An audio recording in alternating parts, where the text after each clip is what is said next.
All right, fam. You need to calm down. What's going on, fam? It's your boy, Papa Swolio. Heyo, heyo. Welcome back to the Daily Swole. Make sure you take a moment, hit that subscribe button, and hit the notification bell so you realize and you get slapped across the nips when I go live right here on the channel for the Daily Swole podcast. But also hit the share button, share this content, because I think this salty sack needs to be spread. We need to spread this information because we have to combat this nonsense. Now, this is the first video in a 3-part series. This is about being an ally to fat people. I have not yet watched this. So the Matt Damon is coming. You know this. You know of what I speak. Okay, so you can follow me Instagram at Swolenormous, and also you can follow me over on TikTok at Papa Swolio. Let's get into this absolute Damon Fest. Damon Festival. Literally just a Damon Festival going on right here. Okay. If you want to be a great ally to fat people, here are some things you can do. When you go to the doctor, encourage them to do the following things. Eliminate any weight or BMI cutoff policies. Stop using the BMI. Okay, hold on a second. No, we gotta go through this dookie one at a time. Eliminate any weight or BMI cutoff policies, aka discrimination. When you go to the doctor, they have like a cutoff. When you go to the doctor, encourage them to not have a BMI cutoff policy. What, you're too fat to get checked out? You're too fat to go to the doctor, or they just recommend you need to lose weight or something? Something that offends you? BMI cutoff policies. Stop using the BMI completely because it is ineffective and racist. Oh. How is BMI racist? How is taking your weight in kilograms divided by your height in meters squared? How is that racist? Because it was made by a white man, so it's automatically racist? No, maybe you're just too obese.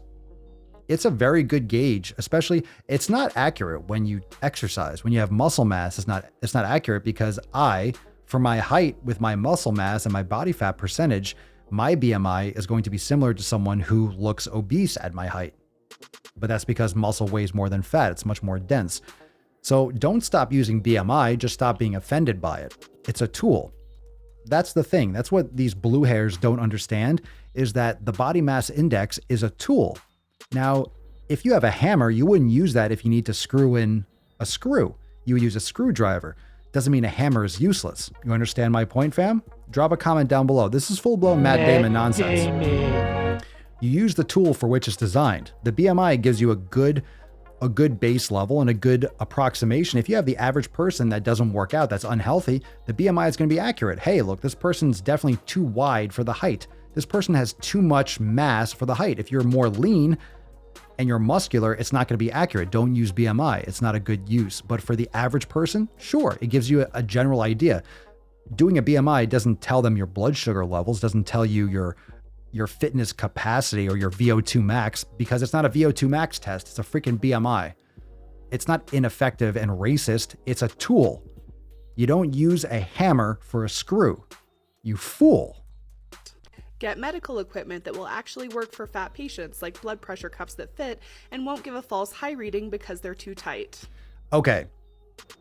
Get medical. So if you're so obese that you need specialty equipment, that's probably your responsibility as an individual to take better care of your health, one, but to ask those questions. If you're so obese, you need special care, you should be offering that when you call to your physician, so you know if you should go to that place or you need to go to, I don't know, a truck station where they can weigh you.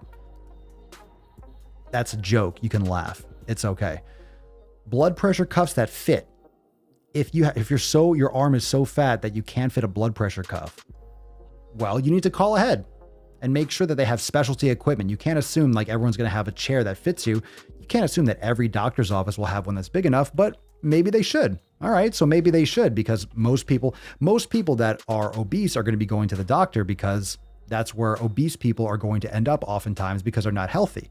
So it would make sense that a doctor would have something that would fit an obese person, but people are also becoming more and more obese than ever before, so you might have to get more specialty equipment. But this sounds also like complaining. In other words, don't take any personal responsibility. It's not your responsibility to not be that obese. It's the doctor's fault for not having specialty equipment. Give me a break. Set up their office in a way that makes it usable for fat people, like putting chairs without arms in every room. So it's the doctor's responsibility to have chairs without arms because you're so huge you can't fit into a chair that has arms on it. You can't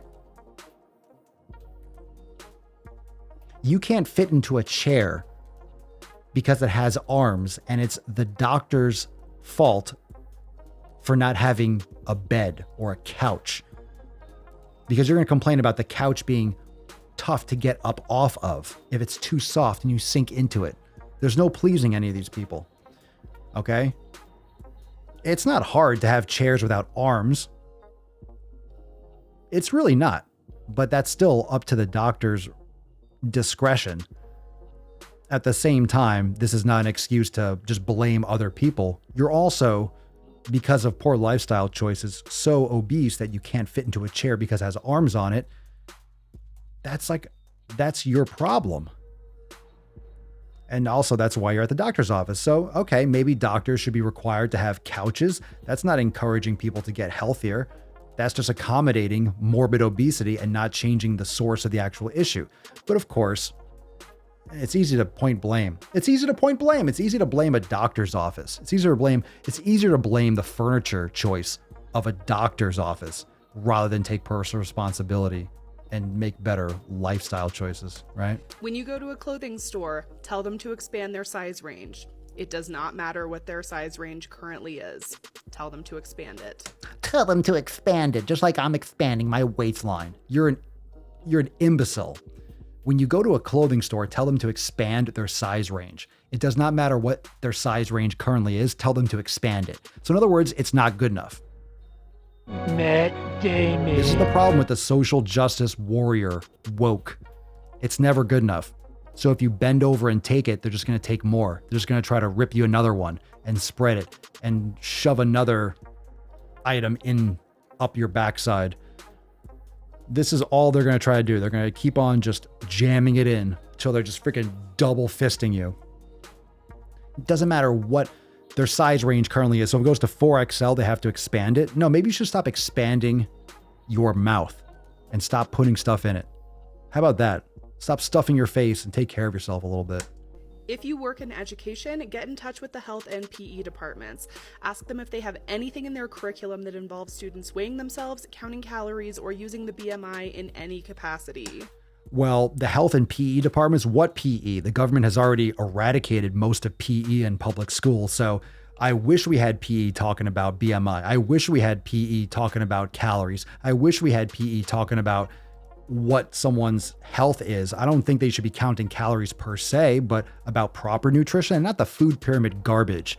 So you're talking about a problem that doesn't even exist. PE doesn't even exist to complain about it. Get in touch with health departments.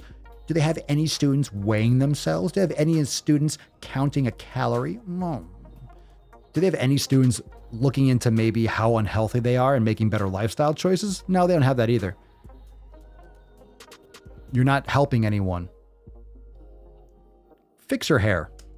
If they do, educate them on how all of these practices lead to eating disorders and ask them to stop. Not true.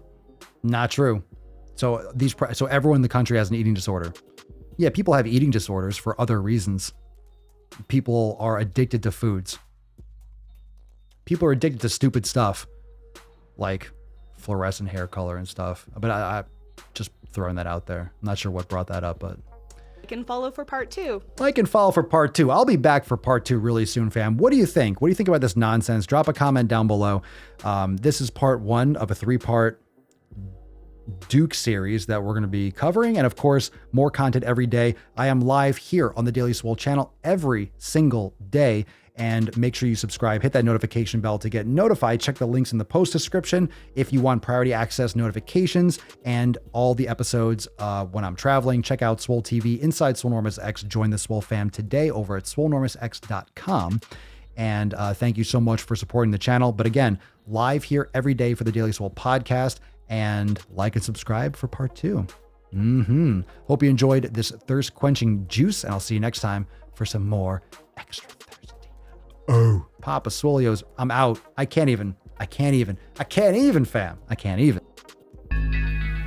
That's a bed that you made. That's a bed that you made. That's a bed that you laying. What kind of game is you playing? We go hard in the paint, chill. What the fuck is you saying? I only go where they pay. What kind of game is you playing? My shit is relevant, on topic, my melanin is popping. I'm taking skeletons out closets and making new deposits. I'm in my element, no ollies, you children popping.